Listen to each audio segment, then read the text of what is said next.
శ్రీరాముని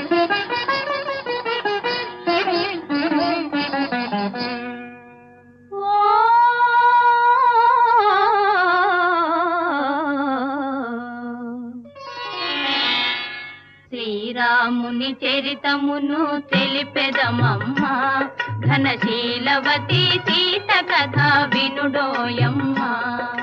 శ్రీరాముని చరితమును తెలిపెదమమ్మా, ఘనశీలవతి సీత కథ వినుడోయమ్మా.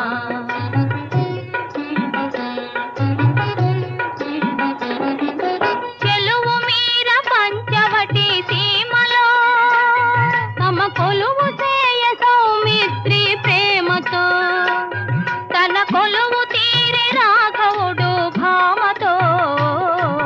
శ్రీరాముని చరితమును తెలిపెదమమ్మా,